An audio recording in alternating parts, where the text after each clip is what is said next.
Sometimes maybe good, sometimes maybe shit. Di tanah Italia bagian selatan, di mana kehidupan ditempa lebih keras daripada baja, seorang bocah kecil menjalani hari-harinya dalam angin yang menantang. Corigliano Calabro, wilayah kecil di daerah Calabria, adalah tempat di mana cerita tentang keberanian dan keteguhan dimulai. Di sanalah pada 9 Januari 1978 lahirlah seorang pejuang yang kelak dikenal dunia sebagai Gennaro Ivan Gattuso, atau cukup dipanggil dengan Gattuso, nama yang ketika disebut semua langsung teringat pada perang, bukan sekedar permainan. Gennaro Gattuso tumbuh dalam lingkungan yang keras. Sepak bola baginya bukan hanya sekedar hiburan, melainkan jalan untuk hidup. Dia mengawali karirnya bersama Perugia, klub yang menjadi rumah pertamanya dalam sepak bola profesional. Dia tidak memiliki keindahan permainan seperti maestro-maestro di Italia. Tak ada sentuhan lembut yang memanjakan mata, tetapi dia memiliki sesuatu yang tidak semua pemain miliki: keberanian yang membara, tekad yang kuat, dan hati yang tidak pernah mengenal kata menyerah. Perjalanan hidupnya membawa dia melangkah jauh dari tanah kelahiran.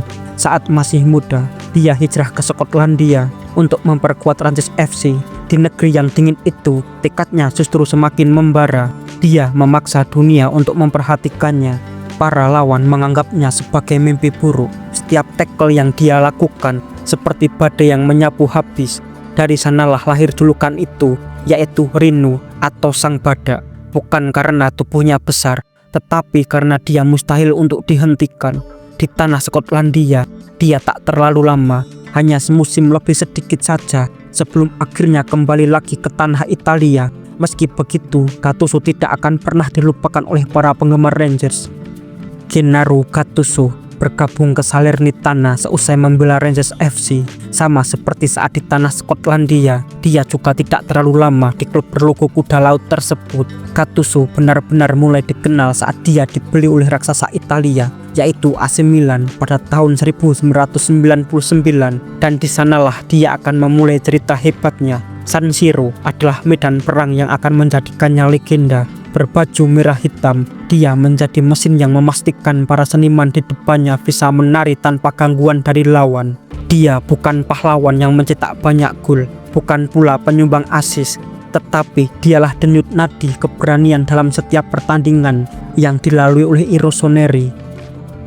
Di Milan pula hubungan uniknya dengan Andrea Pirlo tercipta. Pirlo, sang pelukis lapangan dengan kecerdasan yang sangat luar biasa, bermain seperti seniman yang hanya butuh ruang untuk menciptakan keindahan. Sementara Gattuso, sang gladiator, menjaga keseimbangan dengan tackle, benturan, dan energi yang tidak pernah padam. Hubungan mereka bagaikan yin dan yang. Pirlo adalah pikiran, Gattuso adalah otot dan kemarahan yang terkendali. Persahabatan mereka bukan hanya saling melengkapi di lapangan, tetapi juga penuh humor yang hanya bisa dipahami oleh dua pejuang sejati tersebut. Keduanya adalah pemain penting bagi AC Milan pada kala itu. Gattuso tak perlu takut bola salah umpan karena masih ada Andrea Pirlo. Sementara Pirlo juga tidak takut saat mendapatkan tackle lawan karena Gattuso akan maju paling depan untuk membelanya. AC Milan bersama Gattuso memasuki era kejayaan. Mereka menguasai Eropa, memenangkan Liga Champions 2 kali pada tahun 2003 dan tahun 2007. Dia juga meraih Scudetto dan berbagai gelar internasional lainnya. Setiap trofi yang diangkat adalah bukti bahwa perjuangan seorang tahan banting bisa mengantar tim mencapai surga kemenangan. Periode tersebut adalah masa terbaik dari AC Milan, dan Gattuso memiliki peran penting di lini tengah AC Milan. Ancelotti sangat percaya dengan dirinya. Dia adalah pemain dengan agresivitas tinggi. Lihat saja saat Sang Badak menempel pemain lawan yang membawa bola, hampir dipastikan akan sulit untuk melewatinya. Dia adalah pemain yang memiliki mentalitas kuat dan disiplin. Tak ada kata menyerah dalam hidupnya. Maka tak heran jika dia menjadi bagian penting dari skuad I Rossoneri saat bersama Ancelotti. Sepanjang karirnya bersama klub merah hitam tersebut, Gennaro Gattuso mencatatkan 468 pertandingan, mencetak 11 gol dan 19 assist. Memang jumlah yang sedikit, tetapi peran dia membuat AC Milan berjaya pada periode tersebut. Namun puncak kejayaan bagi Gennaro Gattuso bukan di level klub, melainkan ketika dia mengenakan seragam biru tim nasional Italia dalam Piala Dunia tahun 2006 di Jerman. Itu adalah turnamen di mana seluruh kekuatan, keberanian, dan nafas tempur Gattuso ditumpahkan hingga titik darah penghabisan bersama para legenda seperti Cannavaro, Buffon, Pirlo, dan Totti. Italia menari dalam kegigihan. Dalam setiap laga, dia berlari tanpa henti, seperti serigala yang tidak pernah kenyang. Dia mengejar lawan dari menit pertama hingga peluit akhir. Banyak momen ketika kamera menangkap mata Gennaro Gattuso yang berkobar, seolah lapangan adalah medan duel terakhir dalam hidupnya. Dan pada malam final di Berlin, ketika Kapten Cannavaro mengangkat trofi emas di langit Jerman, Gattuso berdiri di sebelahnya, bukan hanya sebagai juara, tetapi sebagai simbol tekad Italia yang tidak akan pernah bisa dipatahkan. Di balik amarah dan determinasi tersebut, Gattuso memiliki sisi lain, sisi yang penuh dengan tawa, meski tetap dalam aura ketegangan yang ikonik. Salah satu momen yang melegenda adalah ketika dia sebagai pelatih dan berkata dalam bahasa Inggris yang patah-patah, "Kadang baik, kadang buruk." Kutipan itu langsung meledak di dunia maya. Tetapi begitulah Gennaro Gattuso, jujur apa adanya dan tanpa topeng.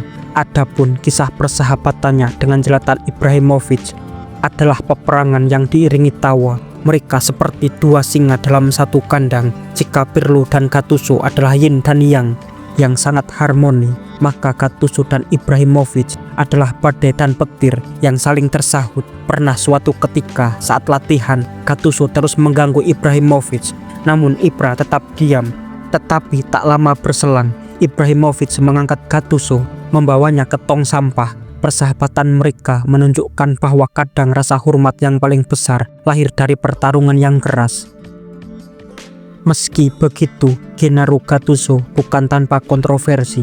Dia mudah meledak, dia pernah mengejar lawan, bahkan setelah pertandingan berakhir, dia akan menjadi orang terdepan saat ada rekan setimnya diganggu oleh lawan. Namun sekeras-kerasnya Gattuso, dia tetap memiliki sosok yang sangat ditakuti, yaitu sang kapten AC Milan Paolo Maldini. Gattuso sangat menghormatinya, dan di setiap momen keganasan Gattuso ada sisi komedi yang hadir bersama dengan sisi menakutkan. Itulah Gattuso, menakutkan dengan cara yang lucu. Karirnya sebagai pelatih juga penuh dengan perjuangan. Dia melatih dengan filosofi yang sama seperti saat dia bermain, disiplin dan kerja keras, tidak mengenal kompromi. Namun bagi Gattuso, San Siro selalu menjadi rumah paling berarti dalam hidupnya. Kisah dari Gennaro Gattuso adalah kisah tentang tekad yang mengalahkan segala keterbatasan, kisah tentang seorang lelaki yang menolak tunduk pada keadaan, kisah tentang pemain yang tidak pernah bermain dengan setengah hati, karena baginya sepak bola adalah kehormatan. Gennaro Gattuso bukanlah legenda yang dikenal karena gol-golnya yang indah, melainkan karena jiwanya. Dia adalah lambang kerja keras, dia adalah bara api yang menyala di lini tengah AC Milan. Dia adalah teriakan yang menggetarkan seluruh stadion di hati para tifosi Milan. Dia bukan hanya sekedar pemain sepak bola, dia adalah simbol bahwa sepak bola hidup bukan dari keindahan, tetapi dari keberanian untuk bertempur demi lambang di dada.